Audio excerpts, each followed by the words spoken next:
আসসালামু আলাইকুম ওয়া রাহমাতুল্লাহি ওয়া বারাকাতুহু। সুপ্রিয় শিক্ষার্থী বন্ধুরা, আজকের ক্লাসে আমরা ষান্মাসিক সামষ্টিক মূল্যায়ন 2024 সালের জীবন ও জীবিকা নবম শ্রেণীর প্রশ্নপত্র নিয়ে আলোচনা করব। এখানে একটি উদ্ভাবনীমূলক ব্যবসায়িক বিনিয়োগ পরিকল্পনা প্রণয়নের নির্দেশনা রয়েছে। নির্দেশনা অনুযায়ী প্রত্যেকে একটি পরিকল্পনা তৈরি করে জমা দিতে হবে।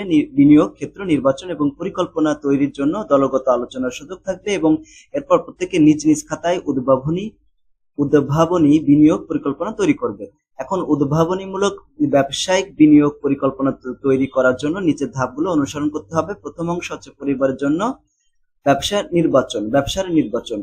ধাপ ক হচ্ছে পারিবারিক আর্থিক পরিস্থিতি বিশ্লেষণ করা। প্রথমে পারিবারিক আয়ের সর্বোত্তম ব্যবহার বিবেচনা করে একটি পারিবারিক বাজেট তৈরি করতে হবে। এরপর পরিবারের আর্থিক অপচয় রোধে কি পদক্ষেপ গ্রহণ করা যেতে পারে তা উল্লেখ করতে হবে। এরপর সময়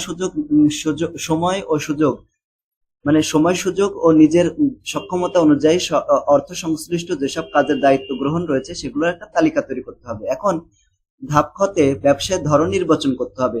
প্রথম ধাপের পারিবারিক আর্থিক স্থিতি বিবেচনা নিয়ে পরিবারের জন্য উদ্ভাবনীমূলক একটা ব্যবসায় নির্বাচন করতে হবে। যেটির মেয়াদ কেমন হবে, সেটির মেয়াদ স্বল্প মেয়াদী নাকি দীর্ঘমেয়াদী নাকি মধ্যমেয়াদী তা উল্লেখ করতে হবে। এই ব্যবসাটি কেন বেছে নেওয়া হয়েছে হলো তার যৌক্তিকতা এবং পরিবারের চাহিদা এবং সুযোগ আছে কিনা, আয় ব্যয়ের সাথে সঙ্গতিপূর্ণ কিনা, তার সম্ভাব্য ঝুঁকি মোকাবেলা করা যাবে কিনা ইত্যাদি উল্লেখ করতে হবে। তারপরে দ্বিতীয় অংশে চলে যাব, ব্যবসায়িক পরিকল্পনা।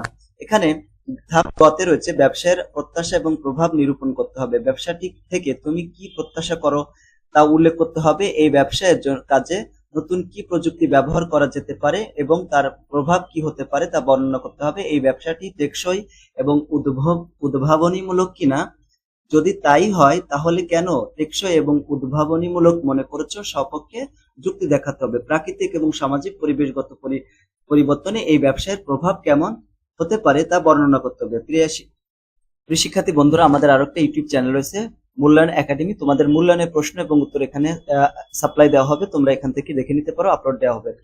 তারপরে ঘ নম্বর ধাপ, ব্যবসায়ের জন্য আর্থিক বিশ্লেষণ। সম্ভাব্য ব্যবসায়ের জন্য মূলধন কত লাগতে পারে, কিভাবে উক্ত মূলধন সংগ্রহ করা সম্ভব তা উল্লেখ করতে হবে। ব্যবসার সম্ভাব্য আয় ব্যয় এবং মুনাফা নির্ধারণ করতে হবে। 9 নম্বরে বিপণন আইডিয়া এবং গ্রাহক সেবা। উৎপাদিত পণ্য বা বিক্রয়ের জন্য কি কি কৌশল অবলম্বন করা হবে, বিশেষ করে কোন বিপণন আইডিয়া থাকলে সেটি উল্লেখ করতে হবে। গ্রাহকের জন্য কি ধরনের সুবিধা নিশ্চিত করার পরিকল্পনা রয়েছে তা উল্লেখ করতে হবে। গ্রাহকের সম্ভাব্য প্রতিক্রিয়া মোকাবেলা করার জন্য বিশেষ কোনো কৌশল থাকলে সেটিও উল্লেখ করতে হবে। গ্রাহক সেবার জন্য সাথে জড়িত নতুন কোনো প্রযুক্তির সহায়তা নেওয়া সম্ভব কিনা, সেক্ষেত্রে কি ধরনের সুবিধা এবং কিভাবে তা নেওয়া যেতে পারে তা বর্ণনা করতে হবে। কাজটি সুন্দরভাবে সম্পন্ন করে জমা দেওয়ার জন্য ধন্যবাদ। এটা হচ্ছে তোমাদের প্রশ্নপত্র এবং উত্তর আমরা আমাদের নতুন যে ইউটিউব চ্যানেল মূল্যায়ন একাডেমি, এখানে আমরা আপলোড দিয়ে দেবো। তোমরা আমাদের চ্যানেল সাবস্ক্রাইব করে রেখো। সকলকে ধন্যবাদ। আসসালামু আলাইকুম।